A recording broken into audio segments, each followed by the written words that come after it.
Hi everyone, welcome to dream job online classes. ఈరోజు మనం Indian navy tradesman mate మరియు Indian navy చార్జ్మ్యాన్, అలాగే railway మరియు ఎస్ఎస్సి గ్రూప్స్, ఈ టోటల్గా ఎగ్జామ్స్ అన్నిటికీ కూడా ఇవి చాలా ఇంపార్టెంట్ బిట్స్, ప్రీవియస్గా అయిన బిట్స్ ఇవి. సో ఇందులో మనం ఈ ప్రతి బిట్ కూడా మనం ప్రీవియస్గా అడిగిన బిట్సే. సో ఈ మోడల్స్ అన్నీ కూడా మనం చూద్దాం. ముఖ్యంగా రైల్వేస్కి ఎవరైతే ప్రిపేర్ అవుతున్నారో వాళ్ళకి 100% అయితే యూజ్ అయితే అవుతుంది.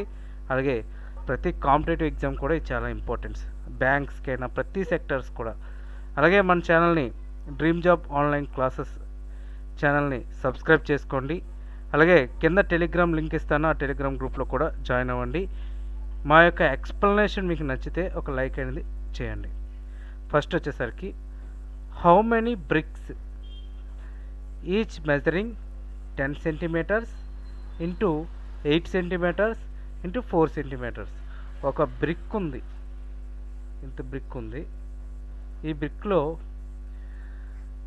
ఒకటి 10 సెంటీమీటర్స్ అంటే measuring 10 centimetres, 8 centimetres, 4 centimetres.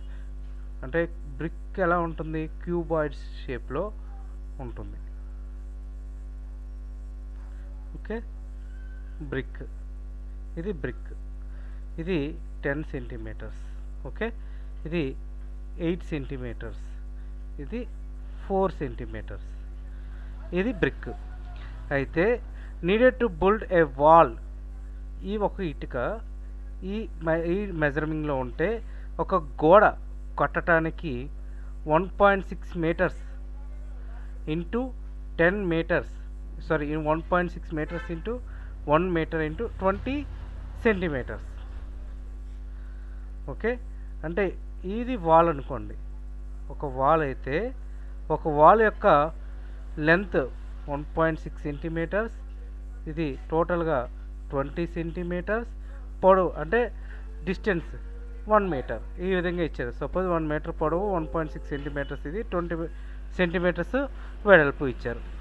So దీన్ని అయితే సెంటీమీటర్స్లోకి మార్చుకోవాలి లేదా మీటర్స్లోకి మార్చుకోవాలి. క్వశ్చన్ మీకు అర్థమై ఉంటుంది. ఒక గోడ అయితే ఇది డైమెన్షన్స్, ఒక ఇటుక అయితే ఇది. సో ఎన్ని ఇటుకలు, హౌ మెనీ బ్రిక్స్ ఈ గోడ నిర్మించడానికి పడతాయి అని అడుగుతున్నారు. సో ఆప్షన్స్ చూద్దాం. ఇక్కడ ఫస్ట్ డైమెన్షన్స్ ఆఫ్ వాల్, మనం ఇక్కడ ఇవన్నీ మీటర్స్లోకి ఇచ్చారు, సెంటీమీటర్స్లోకి ఇచ్చారు. సో కంప్లీట్గా మనం సెంటీమీటర్స్లోకి మార్చేసుకుందాం. ఇక్కడ 1.6 మీటర్స్ అంటే ఒక మీటర్కి ఎన్ని సెంటీమీటర్స్? 100 సెంటీమీటర్స్. ఒక మీటర్కి ఎన్ని సెంటీమీటర్స్? 100 సెంటీమీటర్స్. సో 1.6 ఇంటూ 160 ఎలా వచ్చిందంటే 1.6 ఇంటూ 100 చేస్తే మనకి 1000 చేయాలి, సెంటీమీటర్స్ కాబట్టి. సో 160 సెంటీమీటర్స్ అనేది వస్తుంది. అలాగే breadth 1 metre equals to 100 centimetres. ఓకేనా? 1000 కాదు, 160, 100 ఇంటూ 1.6 ఇది. సో హైట్ ఎంత ఇచ్చారు? 20 మీటర్స్. యాక్చువల్గా ఇది రాంగ్, ఇది మీటర్స్లో ఉంటుంది. ఓకే, ఇక్కడ ఇది మీటర్స్ అని ఇచ్చారు, సో ఇది రాంగ్, ఇది centimetres, 20 centimetres. So volume of the wall length into breadth into height అంటే 160 ఇంటూ 100 ఇంటూ 20, 3,20,000 క్యూబిక్ అంటే సెంటీమీటర్ క్యూబ్ అనమాట ఇది. సో వాల్యూమ్ ఆఫ్ బ్రిక్ చూద్దాం. ముందు వాల్యూమ్ ఆఫ్ బ్రిక్ ఎంత? ఫార్ములా ఏంటి? Volume of brick, volume of wall by volume of 1 brick. Formula ఏంటి? So ఇలాంటి క్వశ్చన్ ఏదైనా వస్తే ఫార్ములా ఇదే, గుర్తుపెట్టుకోండి. Volume of brick, number of బ్రిక్స్కి అడిగితే వాల్యూమ్ ఆఫ్ వాల్ అంటే గోడ యొక్క డైమెన్షన్స్ బై ఒక్క ఇటుక్కి సంబంధించిన డైమెన్షన్స్ వేస్తే ఆన్సర్ అనేది వస్తుంది. లేదా ఒక్క ఇటుకు ఇచ్చి రిమైనింగ్ బ్రిక్స్ ఇస్తారు, దానికైతే ఈ ఆప్షన్ ఇది మనం చూస్ చేసుకోవచ్చు. సో నెంబర్ ఆఫ్ బ్రిక్స్ అనే దీనికి మీకు షార్ట్ కట్ ఏంటి అంటే volume of wall by volume of 1 brick. Volume of wall అంటే ఏంటి 10 ఇంటూ 8 ఇంటూ 4. యాక్చువల్గా మనకి ఏదైనా క్వశ్చన్ వచ్చేసరికి అది సెంటీమీటర్స్లో ఉంటే సెంటీమీటర్స్లోనూ, మీటర్స్లో ఉంటే మీటర్స్లోనూ ఒకే వ్యూలో కన్వర్ట్ చేసుకోవాలి. మనకి సెంటీమీటర్స్ మీటర్స్లో ఇచ్చేటప్పుడు ఒకే వైపు మనం కన్వర్ట్ చేసుకోవాల్సి ఉంటుంది. అది సెంటీమీటర్స్ ఆర్ మీటర్స్. సో ఇక్కడ 3,20,000 బై 320 ఆన్సర్ వచ్చేసరికి 1000. ఓకే, ఆన్సర్ ఇది. ఇంకా నెక్స్ట్ క్వశ్చన్ చూద్దాం. If x equals to 15, y equals to 20, z equals to 10, then 5x minus 50 by y plus z is equal to. ఇందులో x బదులు 15 వేయండి. ఇక్కడ x బదులు ఇక్కడ 15, y బదులు 20, z బదులు 10. ఇది ఒక మోడల్ క్వశ్చన్ ఇది. సో ఇది సబ్స్టిట్యూషన్ క్వశ్చన్ అనమాట. So 15 into 5 minus 5 by y plus z 20 plus 10 30. So answer అదే ఇచ్చారు. ఇది ఇక్కడ x బదులు 15 వేశారు. ఓకే, మైనస్ 15, అలాగే y plus z 20 plus 10. So 15 5 జర్ 75 minus 15 by 20 plus 10 30. 75లోంచి 15 తీస్తే 60 వచ్చింది. 60 బై 30 ఆన్సర్ వచ్చేసరికి 2. Okay, and next question. In a rectangle, ఒక రెక్టాంగిల్ ఉంది. Okay, in a rectangle its length is increases 80% and breadth is increases 20%. ఇది increase అవుతుంది, ఇది increase అవుతుంది. Length అనేది 80% ఇంక్రీజ్ అవుతే బ్రెత్ అనేది 20% అనేది ఇంక్రీజ్ అవుతుంది. Then its area. సో అప్పుడు ఏరియా ఎంత ఇంక్రీజ్ అవుతుంది అని అడుగుతున్నారు. సో యాక్చువల్గా దీని ఫార్ములా ఏంటి? Length into breadth. So answer చూద్దాం. ఇక్కడ ఇలాంటి క్వశ్చన్స్ వచ్చేటప్పుడు ఎప్పుడు కూడా ఒక షార్ట్ కట్ ఉంది. ఇక్కడ ఇంక్రీజెస్ లేదా ఇంక్రీజెస్ ఆర్ డిక్రీజెస్ రెండు పర్సంటేజెస్ ఇచ్చి నెట్ వాల్యూ అడిగితే plus or minus A plus or minus B plus or minus AB by 100. ఇది ఫార్ములా. ఇది చాలా ఇంపార్టెంట్ ఇది. సో ఫస్ట్ ఇంక్రీజెస్ అంటే ప్లస్ వాల్యూ. ఇంక్రీజ్ అంటే ఏంటవుతుంది? Plus value. So plus 80. So increases మళ్ళీ ఇంక్రీజెస్ అన్నారు. So plus 20. So plus or minus ఇక్కడ ఇంక్రీజే కదా, సో ప్లస్ వేశారు. ఏ వాల్యూ ఎంత అంటే 80 ఇంటూ 20 బై 100. ఒకవేళ ఇక్కడ ఇంక్రీజెస్ కాకుండా ఇక్కడ డిక్రీజెస్ అని ఇస్తే ఏం చేస్తారు? అప్పుడు ఇక్కడ మైనస్ వస్తుంది, ఇక్కడ ప్లస్ ఆర్ మైనస్ వస్తుంది. ప్లస్ ఇంటూ మైనసే కదా, సో మైనస్ వస్తుంది. 80 మైనస్ 20 60 మైనస్. సో వాల్యూ అనేది ఈ విధంగా వస్తుంది. సో ఇక్కడ మనకి ఇంక్రీజెసే ఇచ్చాడు కాబట్టి సో 80 ప్లస్ 20 100 ప్లస్ 80 ఇంటూ 20 అంటే ఈ జీరో ఈ రెండు జీరోలు కట్ అయితే 8 2 జర్ 16. ఆన్సర్ 116%. 116% ఏమవుతుంది? ఇంక్రీజ్ అవుతుంది. ఇన్ కేస్ ఒకవేళ డిక్రీజ్ ఇస్తే ఇక డిక్రీజ్ అనేది ఉంటుంది.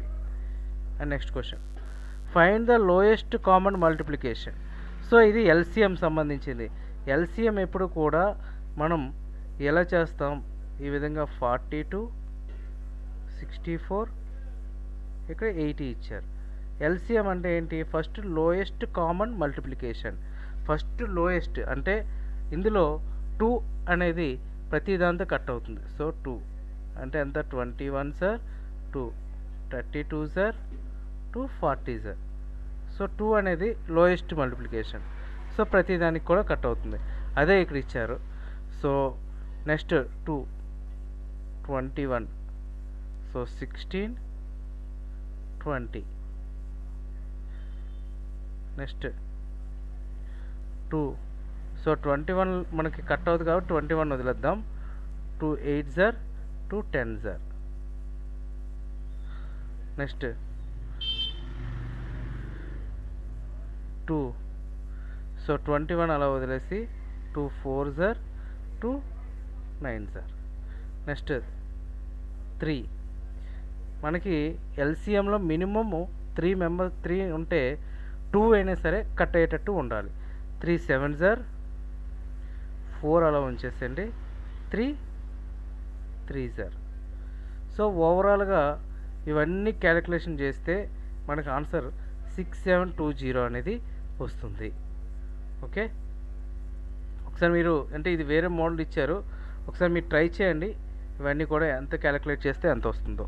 And next question, what is the total surface area of the right circular cone at the height 12 centimetres and base radius 8 centimetres? Cone అనేసరికి ఇలా వస్తుంది, సో దీనికి సంబంధించి ఉంటుంది. సో ఇది చూద్దాం.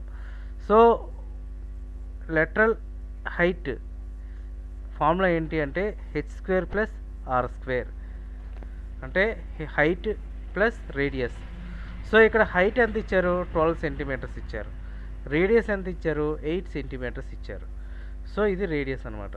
ఇప్పుడు మన కోన్ ఉండేటప్పుడు సెంటర్ నుంచి తీసేది రేడియస్, ఇది హైట్, ఇది r అయితే ఇది హైట్. ఓకే, ఆర్ వాల్యూ ఎంత? 8 సెంటీమీటర్స్ ఇచ్చారు. హైట్ ఎంత ఇచ్చారు? 12 సెంటీమీటర్స్ ఇచ్చారు. సో మనకి లెటరల్ హైట్ కావాలి అంటే h² plus r². H value ఎంత? హైట్ 12² అంటే 144. రేడియస్ ఎంత? 8. సో టోటల్గా 14.42. సో ఇక్కడ మనకి ఏం క్వశ్చన్ అడిగే? Total surface area of the cone. So formula ఏంటి అంటే πr/h, యాక్చువల్గా πr/h. దీనికి లేటరల్ హైట్ ఏంటి? l plus r. సో ఇది ఓవరాల్గా చూసుకున్నాడు. సో పై వాల్యూ 22.7 అంటే 3.14 వస్తుంది. రేడియస్ ఎంత ఇచ్చారు? 8 సెంటీమీటర్స్ ఇచ్చారు. R plus l, so 14.42 plus 8. So ఓవరాల్గా మనకి ఆన్సర్ అయితే ఇంత వస్తుంది. And next, what is the value of 121 into 196/49?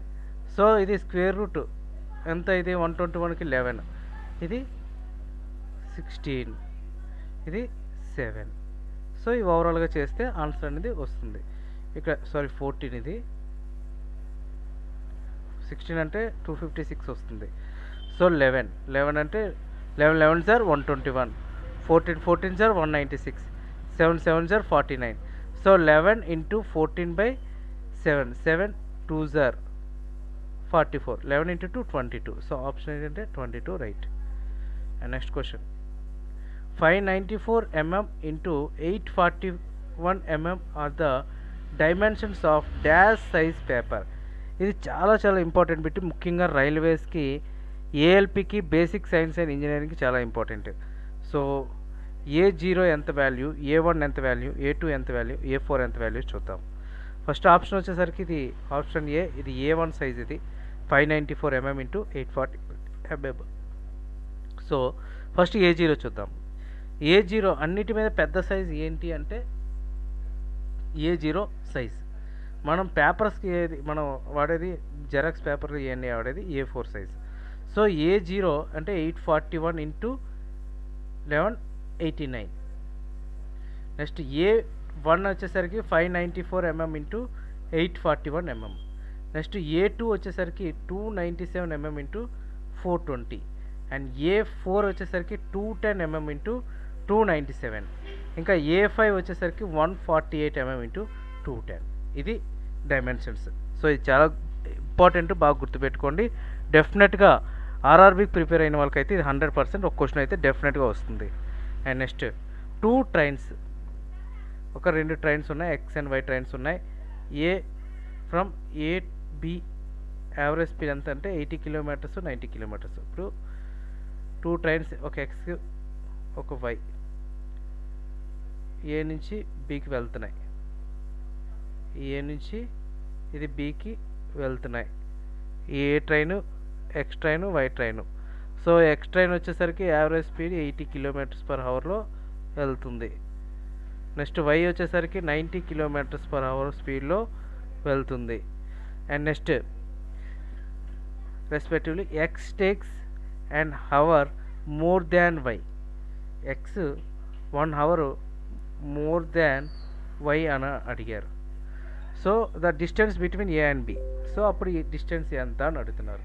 ఇక్కడ అదే ఇచ్చారు. సో ఇలా ఇచ్చేటప్పుడు ఎప్పుడు కూడా మీరు ఈ ఫామ్లో రాసుకోవాలి. ఇప్పుడు మనకి ఎక్స్ ఎంత? 80 కిలోమీటర్స్. X 80 kilometres. వై ఎంత 90 కిలోమీటర్స్. సో మైనస్ చేస్తే ఈక్వల్ 1 చేసుకుంటాం, అంటే 1 అవర్కి ఎంత అనేది మనం చూస్తున్నాం. సో 1 అవర్, సో ఇది 1 అవర్.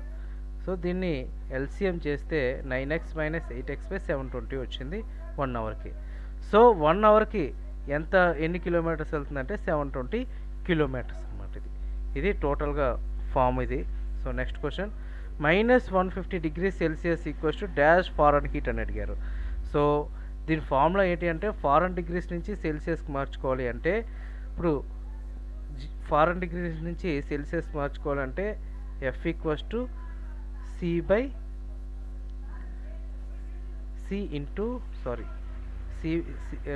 × C/5 + 32 ఇది ఫామ్. సో అలాగా ఎంతైనా సరే, ఎంత సెల్సియస్ అయినా సరే ఫారెన్ హీట్లో మార్చుకోవచ్చు. సపోజ్ ఇక్కడ 1 సెల్సియస్ ఎంత అని అనుకుంటే, ఇక్కడ 1 × 9/5 + 32 చేసుకుంటే ఆన్సర్ అనేది వస్తుంది. సో ఇది ఫామ్. సో ఈ ఫార్ములా అనేది బాగా గుర్తుపెట్టుకోండి. Answer -238. And next, 2 resistors R ohms and 6 ohms connected in parallel and effective resistance of 4.5, find R. యాక్చువల్గా సిరీస్లో రెసిస్టర్ వాల్యూ ఎలా ఉంటాయి అంటే, మనకి శ్రేణి సంధానంలో ఈక్వల్గా ప్లస్ అంటే యాడ్ అవుతూ ఉంటాయి. అదే మనకి ప్యారలల్లో ఎలా ఉంటాయంటే 1/R1 = 1/R1 + 1/R2 ఇలా సో అనేది ఉంటాయి. సో ఇక్కడ అదే ఇచ్చారు. ఇక్కడ ప్యారలల్లో కాబట్టి 1/R = 1/R1 + 1/R2. ఇక్కడ రెసిస్టర్, ఎఫెక్టివ్ రెసిస్టర్ 1/R = ఎంత ఇచ్చారు? 4.5 ఇచ్చారు. So 1/R value 4.5. First resistor value ఎంత ఇచ్చారు? R1 value 6. సో ఇక్కడ 6 ఇస్తారు. Next second resistor value R2 value ఎంత ఇచ్చారు? 6. So 1/4.5 = 1/R + 1/6. సో 1/R మనకు రెసిస్టర్ కావాలి కాబట్టి, సో 1/R అనేది యువతకు తీసుకొస్తే ఇక్కడ 1/6 అనేది ఇటువైపు వచ్చింది. సో ఆన్సర్ ఏంటంటే ఫైనల్గా 1/R = 1/18. సో R వాల్యూ ఎంత? 18. And next, vitamin B1 is also known as. Vitamin B1 అనేది ఇంకొక నేమ్ ఏంటి అని అడుగుతున్నారు. సో ఇలాగా మనకి విటమిన్స్ గురించి డెఫినెట్గా ఒక క్వశ్చన్ అయితే అడగడానికి 100% అవకాశం అయితే ఉంది. సో ఇందులో వచ్చేసరికి vitamin B is also known as thiamine. Okay, అలాగే రిమైనింగ్ ఏంటనేది చూద్దాం. విటమిన్ ఏని రెటినాల్ అని అంటారు, విటమిన్ B1ని థయామిన్ అంటారు, విటమిన్ B2ని రిబోఫ్లేవిన్ అని అంటారు, విటమిన్ B3ని నియాసిన్ అంటారు, విటమిన్ B5ని పెంటాథోనిక్ యాసిడ్ అంటారు, విటమిన్ B6ని పెరాక్సిన్ అని అంటారు, విటమిన్ B7ని బయోటిన్ అంటారు, విటమిన్ B12ని కోబాల్మిన్ అంటారు, అలాగే విటమిన్ సిని యాస్కార్బిక్ యాసిడ్ అంటారు, అలాగే vitamin D calciferol, vitamin E టెకోఫెరాల్. ఇది చాలా చాలా ఇంపార్టెంట్ అనమాట. సో విటమిన్ B1 వల్ల ఏమొస్తుంది అంటే బెరీ అనే వ్యాధి వస్తుంది. విటమిన్ B లోపం వలన ఏ వ్యాధి వస్తుందని కూడా క్వశ్చన్ అడగచ్చు. బెరీ వ్యాధి వస్తుంది. నెక్స్ట్ ఇలాగా సీక్వెన్స్ ఇచ్చేసి క్వశ్చన్ అనేది అడుగుతారు. ఇలా సీక్వెన్స్ ఇచ్చేసి సో A B ఇలా టోటల్గా గ్యాప్స్ అనేది ఇచ్చేసి అడుగుతారు. సో అలాంటి క్వశ్చన్స్ వచ్చేసరికి మనకి ఓవరాల్గా ఎన్ని ఉన్నాయి అనేది చూసుకొని దాన్ని బట్టి మనం డివిజిబుల్ చేసుకొని, అంటే కట్ చేసుకొని చేయాల్సి ఉంటుంది. ఒక 3 కట్ చేసుకొని చేస్తే ఆన్సర్స్ అనేది మనకి ఈజీగా వస్తాయి. అండ్ నెక్స్ట్, ఇది మిస్సింగ్ నెంబర్స్ ఇచ్చారు. 11, 4, -2, -7. నెక్స్ట్ నెంబర్ ఏంటి? సో ఇక్కడ 11లో -7 4, 4లో -6 -2, -2 -5 7, తర్వాత -4 -11 -3 -14. సో ఇది ఆన్సర్ -11. సో అలాగా -7 అంటే ఇక్కడ డిక్రీజింగ్ ఆర్డర్ అనమాట. ఇది డిక్రీజింగ్ ఆర్డర్. అండ్ నెక్స్ట్, ఇది coding and decoding sums. So next question, ఇది కోడింగ్ వచ్చేసరికి FI అంటే F + 3I. ఇక టోటల్గా అన్నీ కూడా ఒకే ఫామ్లో ఫాలో అవుతున్నాయి. సో నెక్స్ట్ ట్యాక్స్కి +3W అలా చూస్ చేసుకొని ఆన్సర్ అనేది వస్తుంది. అండ్ నెక్స్ట్ సో ఈ సమ్ అయితే నెక్స్ట్ చూద్దాం. ఓకే ఫ్రెండ్స్, ఇది ఈ వీడియో.